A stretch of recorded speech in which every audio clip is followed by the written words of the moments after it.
뜨거운 이슈에 대한 여의도 정치권의 목소리를 들어보는 1번 지원장 시간입니다. 설 연휴 기간 동안 민심 청취를 마친 여야는 본격적인 총선 준비에 돌입했습니다. 안철수 전 대표와 손학규 바른미래당 대표도 회동을 하고 총선에 대한 밑그림을 그리기 시작했는데요. 대한신당 박지원 의원과 함께 빠르게 흘러가는 21대 총선 전국 얘기 나눠보도록 하겠습니다. 어서 오십시오. 네, 안녕하세요. 새해 복 많이 받으세요. 네, 새해 복 많이 받으십시오.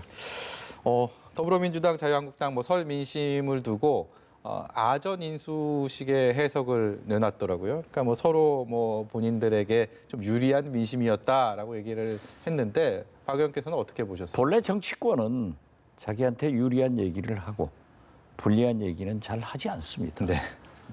저도 보니까 목포, 광주, 전라남도 5, 6일 있으면서 많이 만났어요. 예. 특히 목포에는 해상 케이블카 관광객이 하루에 10,000여 명 옵니다. 네. 식당이고 가서 전국에서 오신 분들을 뵀는데요. 일반적으로 우리 호남에서는 목포, 광주에서는 문재인 잘한다. 그리고 왜 조국 그렇게 탈탈 터느냐. 검찰 개혁해라. 심지어 검찰총장 그대로 둬서는 안 된다. 예. 라고 하면서도 또 윤석열 검찰총장 잘하고 있다. 이런 게 엇갈리고 있어요. 예. 어떻게 됐든 자영업자, 중소상공인, 중소기업, 알바까지 곤두박질 쳤죠. 붕괴가 됐지만은 경제는 생각하지 않고 그것보다는 더 한국당이 집권하면 절대 안 된다. 그렇기 때문에 문재인 돕고 그런 차원에서 무조건 문재인 정부는 잘하고 있다 하는 것이 굉장히 많아요. 네. 저도 헷갈려요. 4년 전에는 민주당이 호남 민심으로부터 외면을 받지 않았습니까? 이른바 그렇죠. 국민의당 녹색 바람이 워낙 거셌기 때문에.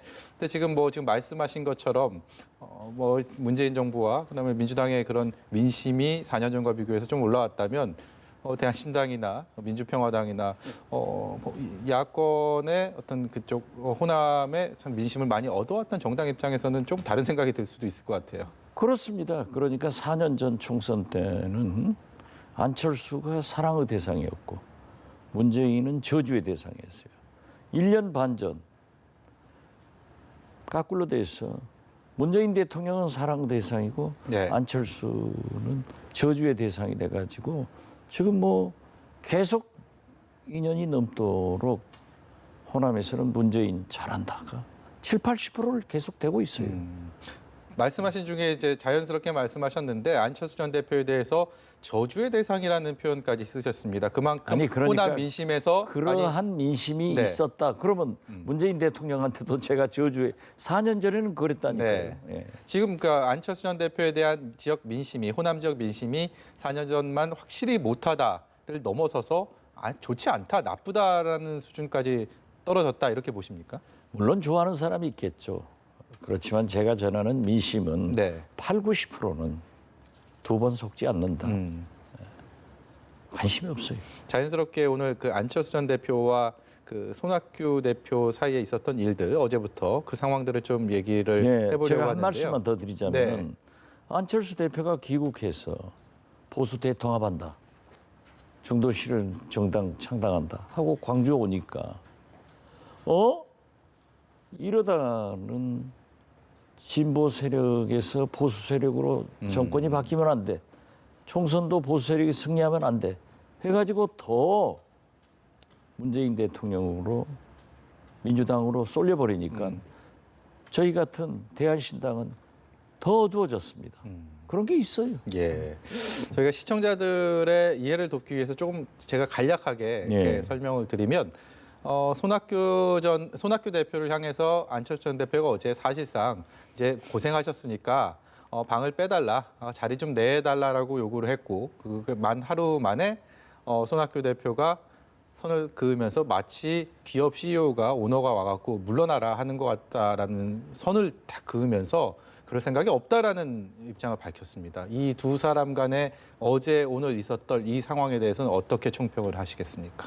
손학규 대표가 그걸 몰랐을까요? 저는 일찍 얘기했어요. 안철수 전 대표의 답이 어떤 것인지, 요구가 어떤 것인지를 알고 거기에 대한 답변을 주겠다. 당연한 거 아니에요. 예. 손학규 대표가 지금 자업자득한 거예요. 자기가 10% 지지도 올릴 테니까 당대표 시켜달라. 안 지켰잖아요. 예. 안철수 대표 오면은 당권 다 내주겠다. 내주겠다고 하지 않았습니까? 이렇게 얘기했지 않습니까? 그리고 다 떠났어요. 그런데 손학규 대표가 안철수 대표를 오너로 만들어준 거 아니에요. 예. 그러니까 당당히 내놔. 이걸 예상 못했다고 하면은 저는 손학규 대표가 너무나 아깝고 아쉬워요. 저걸 몰랐을까? 이제 이 상황이 됐을 때 그러면 안철수 전 대표가 어떤 답을 내놓을지가 궁금합니다. 지금 손학규 대표는 일단은 자리 안 내주겠다라는 의사를 밝혔기 때문에 안철수 전 대표가 아예 바른미래당에서 나와서 창당을 할 것인지 아니면 어떤 식으로든 이 바른미래당을 소위 말하는 접수를 하는 방법으로 방향을 틀 것인지 그 선택이 어떻게 될지도 궁금한데요. 손학규 대표가 안 내놓겠다고 하면은 길이 없습니다. 다른 당들 다 보아왔잖아요. 당 대표가 안 내놓겠다. 어떤 공격이 와도 버티고 있으면 누구도 못 건듭니다. 이것이 정당법이고 예. 현실이에요.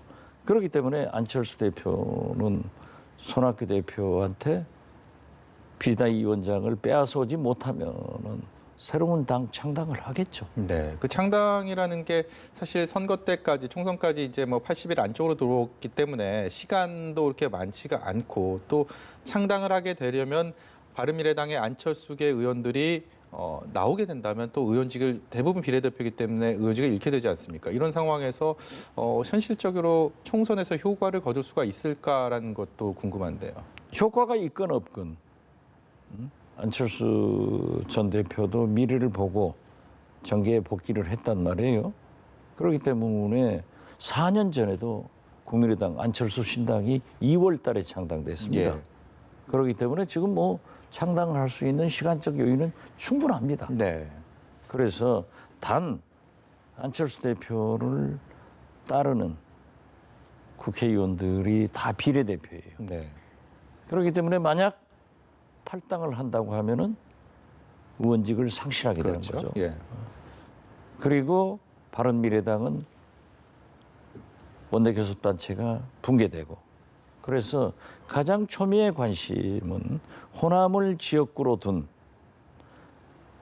박주선, 김동철, 네.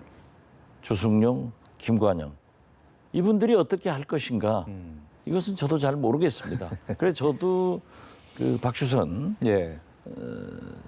의원에게는 그러지 말고 우리 다 통합하자 이런 얘기를 했는데 이제 박주선 의원은 설 후에 손학규 안철수 회동이 있으니까 그 결과를 보고 안철수 전 대표와 만나서 결판을 내겠다라고 했으니까 아무도 모르죠. 일단은 손학규, 안철수 두 전 현직 대표들의 만남은 있었고 거기에 대한 결과가 나왔으니까 이게 어떻게 어떤 결과로 귀결될지에 따라서 앞으로 또 총선 앞둔 정당들의 어떤 일종의 뭐 통합과 아니면 각계 전투 이런 것들이 결정이 되겠네요. 그렇죠. 예. 네. 그러나 어떤 경우에도 손학규 대표가 버티고 있으면은 안 되고 네. 안철수 대표는 신당을 창당하게 될 것이다. 네. 저는 그렇게 봅니다. 박지원 의원께서 대한신당에 몸담고 계시지만 이제 바른미래당 그리고 또 민주평화당과의 통합 중요성, 통합을 의지를 밝히셨고 여기에 대해서 오늘 최경환 대한신당 대표도 3당 협의체 구성을 제안을 했습니다. 이렇게 선거를 앞두고 범여권의 진보 성향의 어떤 정당들이 이런 움직임들이 구체화되고 또 가시화되고 있는데 여기에 대해서는 어떤 결론을 맺게 될 거라고? 뭐 저도 그렇고 물밑으로 또 설 때 서로 안부 전화를 하면서 우리 합치자. 네. 그런 총론적인 것은 다 되고 있습니다. 그렇기 때문에 우리 대한신당 최경환 대표께서 말씀하신 대로 이제 테이블에 앉아서 구체적으로 이제는 협의를 할 때가 됐다. 그렇게 되는데 어떠한 경우에도 우리 대한신당에서는 박지원, 천정배, 유성엽, 장병완 우리는 지도부에 들어가지 않겠다. 백의종군 하겠다. 예. 그렇기 때문에 지금은 모두가 내려놓고 통합해서 좋은 분을 모셔오는 것이 좋다. 그런 것으로 가고 있습니다. 최근에 김종인 전 대표 만나셨죠? 제가 최근에 만난 건 아니고 네. 오래전에 만났고. 오래전이요. 예. 앞으로 또 그러면 또 만날 계획은 있으십니까? 뭐 언젠가는 만나겠죠. 그런데 좀 오해가 있게끔 뭐 언론에 보도가 돼서 오늘 또 네. 간접적인 얘기를 들었습니다만은 뭐 그런 것은 아니고 좋은 방향으로 김종인 대표도 준비하는 것으로 알고 있습니다. 그 손을 맞잡고 이제 합류 가능성을 전망하는 이들도 있는데 여기에 대해서는 어떤 답변을 해주시겠습니까? 저희는 김종인 대표를 모시고 싶습니다.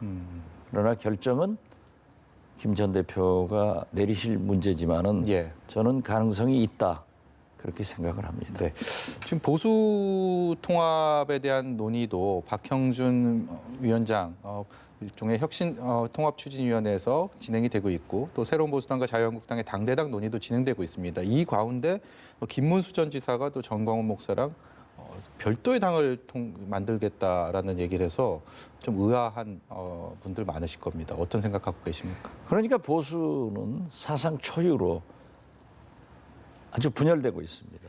제가 4분 7열 된다고 했는데 네.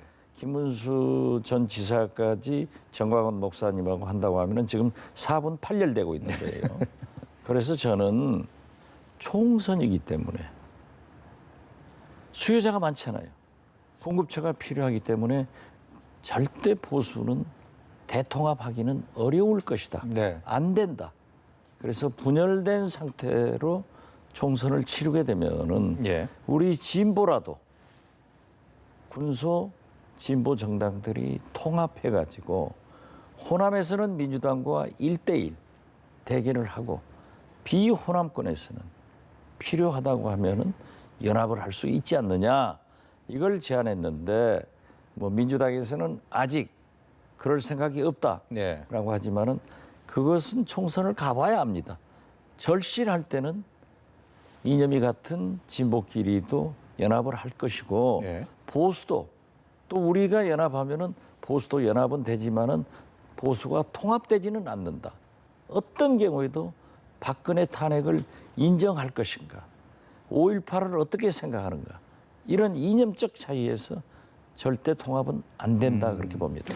뭐 정치 구단으로서 또 그런 말씀을 해주셨는데 그게 또 현실화될지도 관심을 주의 깊게 현실화됩니다. 보겠습니다. 현실화됩니다. 과거에 저희 방송 나오셔갖고 역시 그때도 종로에서 네. 이낙연, 황교안 두 지금 대권 주자로서 선호도 1, 2위에 종로 대첩이 이루어질 것이냐라고 여쭤봤을 때 굉장히 가능성이 있다라고 말씀을 하셨었거든요. 그렇죠. 이번에 이제 이낙연 전 총리가 젠걸음을 이어가고 있습니다. 과연 그 파트너가 황교안 대표가 될 것인지가 관심사인데요. 다시 한번 전망을 여쭤볼게요. 저는 그때도 말씀드렸습니다. 만약 이낙연 총리가 내가 종로에 가겠다 하고 깃발을 먼저 꼽아버리면은 네. 황교안 대표는 배짱이 없기 때문에 못 올 것이다. 네. 그런데 이낙연 대표는 지금 뭐 활발하게 전통시장 등 주민 접촉을 하고 있고 선언을 했지 않습니까? 예. 황교안 대표는 아직도 결정 못 하더라고요. 저는 결국 황교안 대표는 여론과 당에서 떠밀려 가지고 종로에서 대첩은 할 것이다. 대첩은 하는데 결과는 장담할 결과는 수 없을 것이다. 제가 그러면 안 되죠. 예. 골프나 선거는 고개 저들면 치고 골프도 장갑 벗어봐야 알고 네. 선거도 뚜껑 열어봐야 아니까 그건 모르죠. 예. 무슨 그런데 말씀인지 이낙연 총리가 알겠습니다. 이길 것 같아요. 네. 저희가 뭐 박지원 의원 하면 또 뭐 남북 관계에 있어서도 워낙 그 정통한 전문가이기 때문에 이 질문을 마지막으로 좀 드려볼까 합니다. 장성택 전 국무위원회 부위원장 그러니까 김정일 국방위원장의 매제지 않습니까? 뭐 2013년도에 숙청이 됐는데 그 부인인 김경희가 전 노동당 비서가 6년 만에 나타났습니다. 남편은 6년 숙청이 되는 상황에서 김경희의 재등장 어떻게 봐야 되겠습니까? 김경희 부장이 당시도 좀 건강이 나쁜 건 사실 아니었어요. 그렇지만은 이분들은 백두혈통입니다.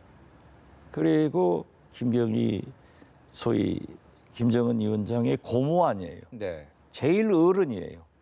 그렇기 때문에 지금 대미 관계도 어렵고 또 남북 관계도 어렵기 때문에 백두혈통으로서 고모가 건강하게 다시 김정은 위원장을 백업해주고 있다. 네. 그래서 이것은 단결을 과시하고 있다. 저는 그렇게 해석합니다. 네. 오늘 말씀 여기까지 듣도록 하겠습니다. 지금까지 정치 9단 박지원 의원의 시원시원한 말씀이었습니다. 고맙습니다. 네, 감사합니다.